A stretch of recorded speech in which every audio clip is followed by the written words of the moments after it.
Good morning. I'm Mark Allen with Gaper.io, and I'm here today with Oleg Kurchenko, the founder of BinaryX. Good evening in your case, Oleg. How you doing? Hi, Mark. Nice to see you.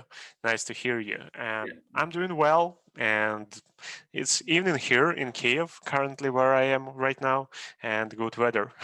Well, that's good. So I'm ready. I'm fully ready for our podcast. Well, good. And what is the time in Kiev right now? About 8 p.m. Okay, currently. yeah, it's 10 a.m. here in San Francisco. Just so you know, just for Yeah. and we actually have some brown skies today. Some of the fires that have been raging, or the stuff starting to come down into the lowlands. So, but that's beside the point. So, to start with, can you share a brief background of yourself and your work experience? Yeah, of course. I think I will start from beginning, from my college years, Mm. and I will tell you about when my crypto journey starts and from what it starts. It Okay. was a funny story because I started as a freelancer while studying at the university, and I started dating with the girl, and I Mm. need the money for make the relationships. You know how it's going. Like when you Yep. begin dating with a girl, you need some money to Yep. make the present as like flowers to her and candies and etc. etc. To go to the restaurant. So I started learning HTML and CSS by myself, and in few weeks I started front end development. Mm. Uh, on That was like about more than 10 years ago. I was studying in the college, as I say to you, and my specialty is the software engineer.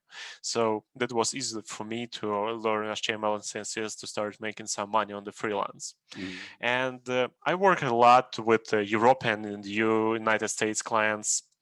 I first learned about Bitcoin from my German client in 2011. And I decided, he said to me, Oleg, look on that stuff, and that is the future.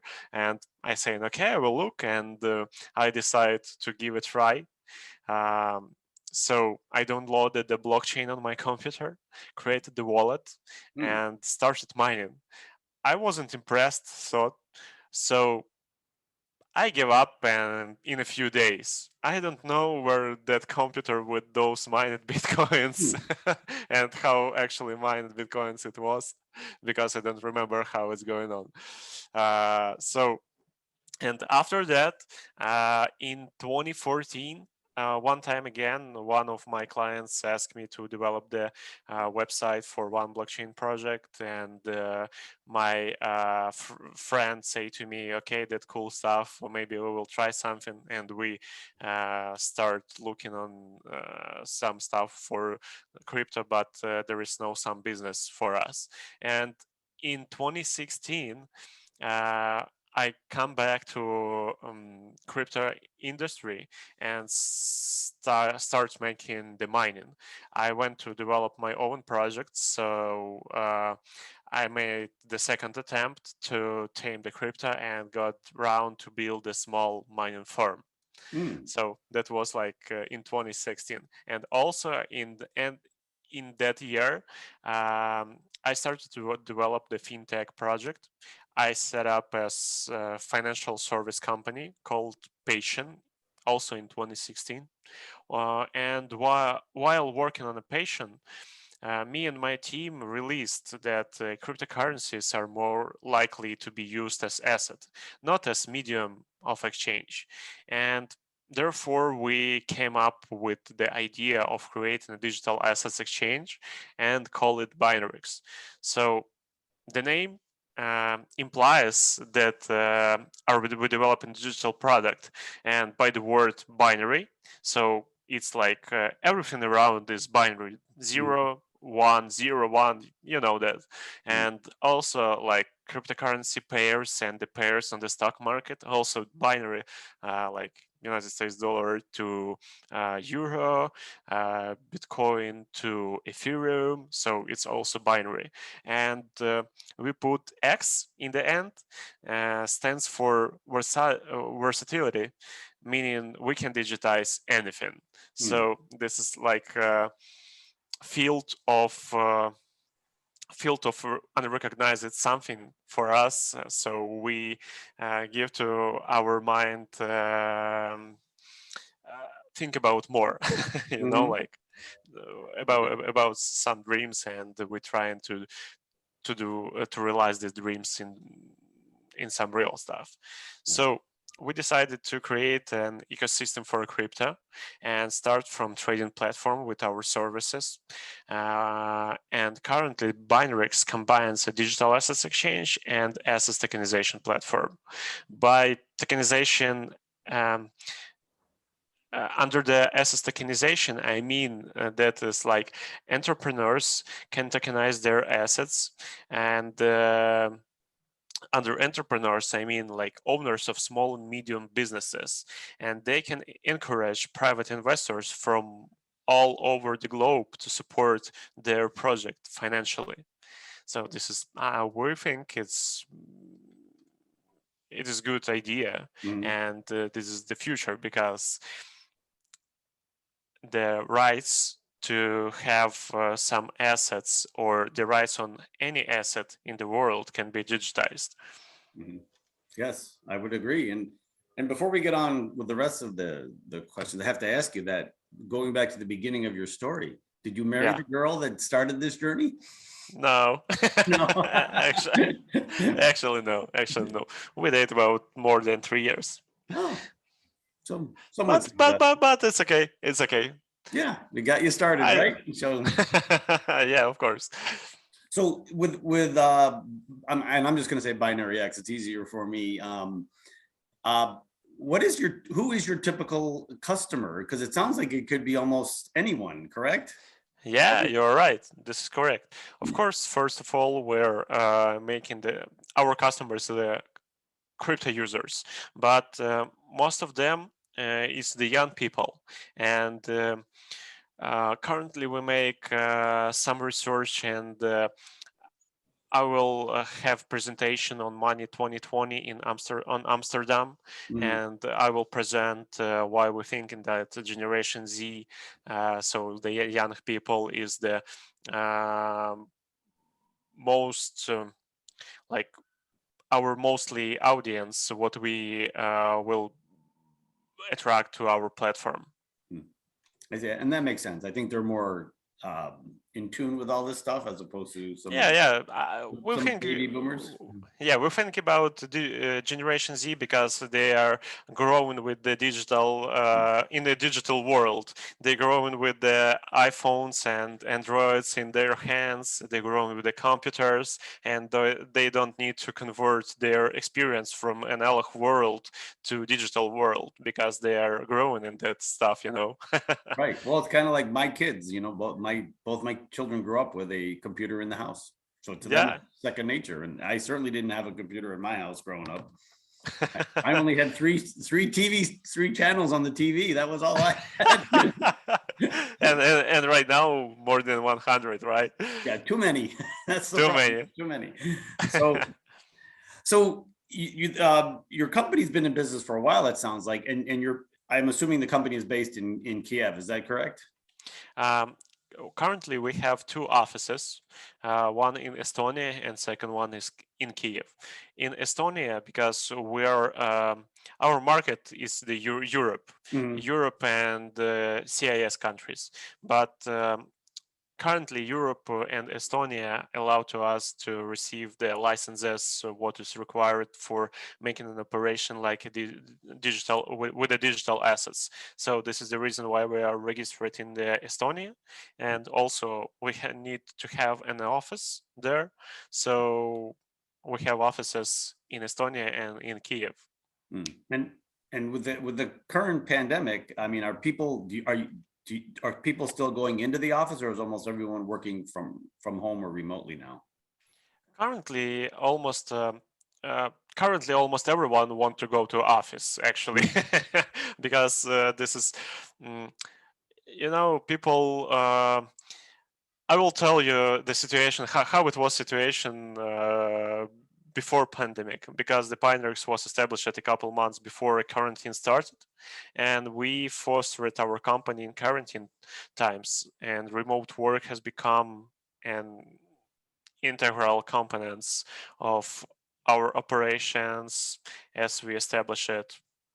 So for people, the first time when they come on the work, and when quarantine starts, they was happy. But I say on the quarantine, okay, guys, if you don't want to go in the office and you care about all of that situation, you can afford from the you can work remotely, and everyone starts working remotely.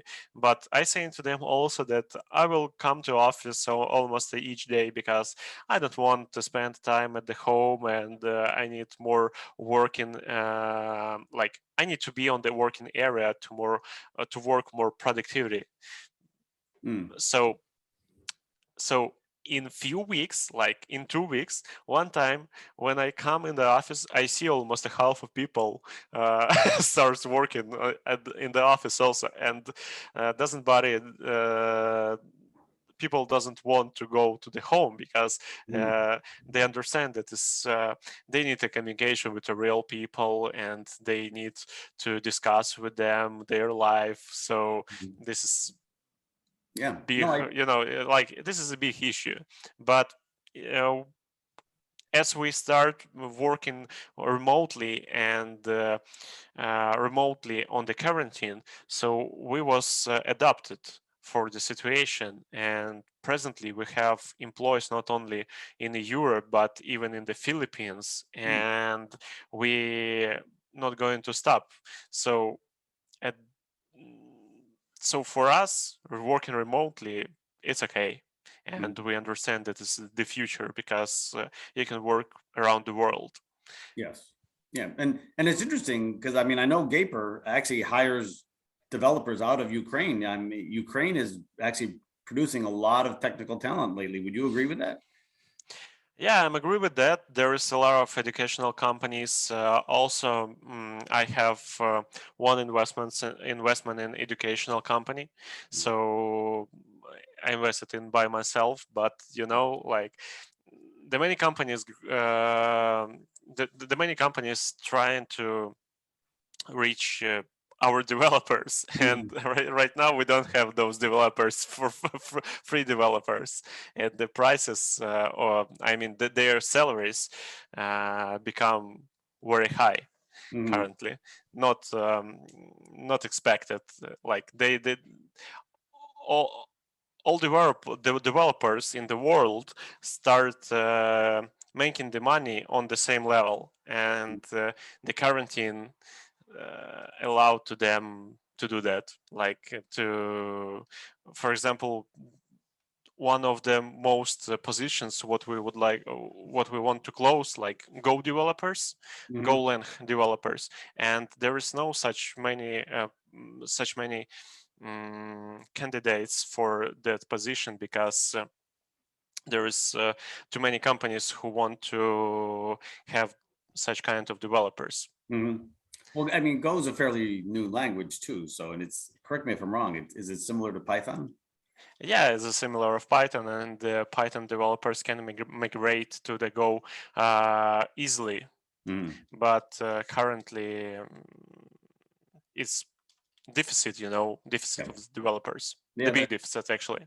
Yeah, well, I've been in the industry for a number of years, and there's always the hot language, and it's hot for a few years, and all of a sudden something new comes along, or they go back to the old tried and true languages. Always right. I think Python and JavaScript, I think, are going to be around for a while. Yeah, and by the way, like most important things for remote work is like using right software, because we're on our work using Jira software, Slack, and G Suite.